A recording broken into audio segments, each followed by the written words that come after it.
मध्य प्रदेश। रोज की तरह हमें कहीं ना कहीं से खबर मिलती रहती है कि कोई निराश्रित बुजुर्ग यहाँ बुरी हालत में पड़े हैं। उसी सिलसिले में कल हम MYH गए। वहाँ एक वृद्ध जिनके दोनों पैर खराब थे, कई दिनों से वहाँ इलाज के अभाव में पड़े थे। हमने पास जाकर उनसे बात कर उन्हें भोजन करवाया, नहलाया, खिलाया और आश्रम ले ही जा रहे थे, तभी नजर ऐसे दृश्य पर पड़ी जिसे देख मानवता भी कांप जाए। जब केस एक पर कार्य कर रहे थे, तभी नजर पास में कंबल से ढके एक वृद्ध पर पड़ी। जैसे ही कंबल उठाया, अंदर का नजारा देख आंखें चौंक उठी। अंदर एक अर्धजीवित अवस्था में पड़े हुए बुजुर्ग, जिनके शरीर में सैकड़ों कीड़े बिलबिला रहे थे। पूरा शरीर मलमूत्र से भरा पड़ा था। दृश्य देख रूह कांप उठी। जैसे तैसे हिम्मत कर उनके पास जाकर उनसे बात की, परंतु वो ना कुछ बोल सकते थे न सुन सकते थे। उनका एक हाथ भी टूट चुका था, जो सिर्फ उनके मांस से लटका हुआ था। बहुत हिम्मत कर उनका कायाकल्प कर उन्हें आश्रम में भर्ती किया। आगे महाकाल प्रभु की इच्छा, अगर वो 1-2 दिन भी जीवित रह ले तो बहुत बड़ी बात होगी। इस अवसर पर भाग्यश्री खड़खड़िया, जयू जोशी, पुनीत अटारे, शैलेश शर्मा आदि उपस्थित रहे। प्रयास न्यूज इंदौर से भवानी आजी की रिपोर्ट।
मेरा नाम भाग्यश्री खरखड़िया है। जी। किस समाज सेवा संस्था से जुड़े हैं?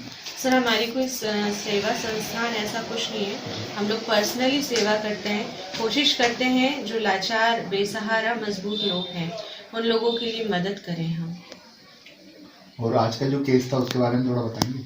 आज का केस हम लोग किसी और के लिए गए हुए थे। आज निशा गुप्ता जी ने हमें सूचना दी थी कि वहाँ पे एक पेशेंट है ऐसा जिसके पैर आपस में दोनों फोल्ड होके जुड़े हुए हैं, तो चल नहीं सकता है। जयू जोशी और मैं वहाँ जब हमने मौके पर जाकर देखा तो हम उसकी तैयारी कर रहे थे कि ये पेशेंट को लेकर हमको जाना है, लेकिन जैसे ही मेरी नज़र साइड में पड़ी तो एक बुजुर्ग वहाँ पर लेटे हुए थे। मैंने वहाँ पर देखा तो उनकी सांसें बड़ी धीमे धीमे चल रही थी। मैं वहां गई, मैंने जब चादर हटाकर देखा तो शॉकिंग था, क्योंकि एक जिंदा इंसान के ऊपर बहुत सारे कीड़े थे। एक मनुष्य, हम जब किसी वस्तु में कीड़े लगे हुए देखते हैं तो हम उसे छूना नहीं चाहते। आप सोचिए 21वीं सदी में मानवता कितनी मर गई है कि एक जिंदा इंसान में कीड़े हैं। ये बिल्कुल भी ठीक नहीं है। हम जब उनके पास गए, उनका एक हाथ पूरा टूटा हुआ था जो कि लटका हुआ था उनके शरीर से सिर्फ, और ना वो बोल सकते थे ना वो सुन सकते थे। जब हम उनके पास गए तो शायद वो 5-10 दिनों से वो मलमूत्र में सने हुए थे, जिसके कारण बहुत ही असहनीय बदबू थी, जिससे उनको उठाना भी बहुत मुश्किल था। वहां पे जितने भी ऑटो वाले थे, हमने उनसे रिक्वेस्ट किया प्लीज आप इनको लेकर चलिए, लेकिन वहां पर भी इतना बड़ा उन्होंने परिचय दिया। वो लोग चाहते थे कि हम उन्हें ज्यादा पैसे दें तब वो हमारे साथ जाएंगे। फिर भी हमने कोशिश करके एक व्यक्ति को कन्विंस किया कि आप चलिए, वो भी रेडी हुए। हम जब उस पेशेंट को उठा के डाल रहे थे तो उनके एक हाथ लटका हुआ था और एक हाथ बिल्कुल इतना कड़क हो गया था कि हम उनको उठा नहीं पा रहे थे। फिर हमने डिसीजन लिया कि इनको किसी दूसरी गाड़ी में ले जाना ही पॉसिबल होगा।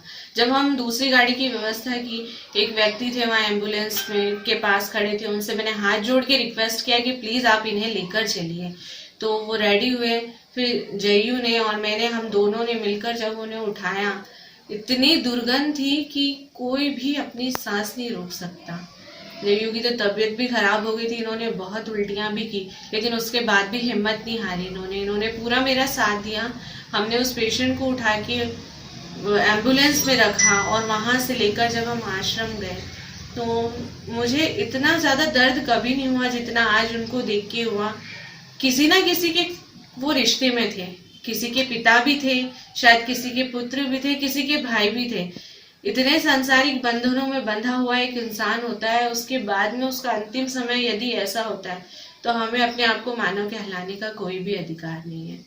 ये मानवता पे एक बहुत बड़ा प्रश्नवाचक चिन्ह है कि महाराजा यशवंत राव हॉस्पिटल, जो कि इंदौर का इतना बड़ा हॉस्पिटल है, वहां पे एक व्यक्ति कीड़ों से लथपथ पड़ा है, जहाँ पे हजारों की संख्या में लोग जाते हैं, उसके आगे से निकल रहे हैं, सैकड़ों की संख्या में डॉक्टर जा रहे हैं, लेकिन उस व्यक्ति की तरफ किसी ने देखना भी जरूरी नहीं समझा। कितना ये दुर्भाग्य की बात है हमारी कि मनुष्य इतना भी समय नहीं है हमारे पास कि हम किसी को देख सके। तो बहुत दुख हुआ, आज मैं पहली बार इतना रोई हूँ कि अगर उसको सही समय पे सही ट्रीटमेंट मिलता तो शायद उनकी इतनी बुरी दुर्गति नहीं होती। जयू ने मेरा पूरा साथ दिया। हमने उनको बड़ी मशक्कत से आश्रम पहुंचाया, 2 घंटे सफाई की उनके घावों की, और आधा बाल्टी से ज्यादा उनके अंदर से हमने कीड़े निकाले। सोच भी नहीं सकते कि जीवित मनुष्य के साथ ये व्यवहार हो सकता है। तो आप सभी लोगों से निवेदन है कि भावना और संवेदनाओं के साथ मनुष्य का निर्माण हुआ है, तो कृपया हम मनुष्य हैं, हमें मानवता रखनी चाहिए। और मानवता सिर्फ इतनी सी है कि हम कहीं कुछ गलत देखते हैं या संवेदनशील देखते हैं तो कम से कम हम कुछ नहीं कर सकते तो एक छोटी सी सूचना लिख सकते हैं। तो आप लोगों को यदि ऐसा कोई भी मरीज, ऐसा कोई बुजुर्ग बच्चा अगर मिले तो कृपया हम जैसे लोगों को ढूंढे, पुलिस प्रशासन के पास इसकी खबर करें, लेकिन कुछ करें, क्योंकि ये संसार है और इसमें घटनाएं होती रहती है। जरूरी नहीं है वो लावारिस था तो कल का कोई भरोसा नहीं है, शायद ये सब चीजें हमारे साथ भी हो जाए, क्योंकि समय का कोई भी, हम किसी भी समय को ये नहीं कह सकते कि नहीं हम हमेशा अच्छे रहेंगे। ये मिट्टी का शरीर है, कभी भी मिट सकता है। तो हमें अगर मनुष्य का जन्म मिला है तो थोड़ी सी मानवता रखें और संवेदनाओं के साथ हमारे व्यक्ति का दर्द समझें। आपका नाम? मेरा नाम भाग्यश्री है। मैं शोधार्थी हूँ, पीएचडी कर रही हूँ आर्कियोलॉजी से और समाज सेवा के क्षेत्र में पिछले 10 सालों से काम कर रही हूँ। 5 साल मैंने स्वर्गीय श्री अमरजीत सिंह सूदन जी, जो फादर ऑफ टेरेसा थे इंदौर के, उनके साथ मैंने ये काम शुरू किया था। उन्होंने मुझे सिखाया है लाचार बेबस लोगों के लिए काम कैसे करते हैं। तो उन्हीं की ये देन है कि मैं इस काम में आगे बढ़ी और आज ये काम कर पा रही हूँ। तो ये उनको श्रद्धांजलि है मेरी तरफ से कि आप चले गए लेकिन आपका काम हमेशा इंदौर में जिंदा रहेगा। हम ऐसे लोगों को लावारिस मरने नहीं देंगे, पूरी कोशिश करेंगे कि उनकी मदद करें। जयू जोशी मेरे साथ में काफ़ी समय से जुड़े हैं, लगभग 5-6 महीने से मेरे साथ काम कर रहे हैं और मेरे साथ कंधे से कंधा मिलाकर मेरा काम संभालने की पूरी कोशिश करते हैं। कितने दिनों से काम कर रहे हैं आप सेवा कार्य?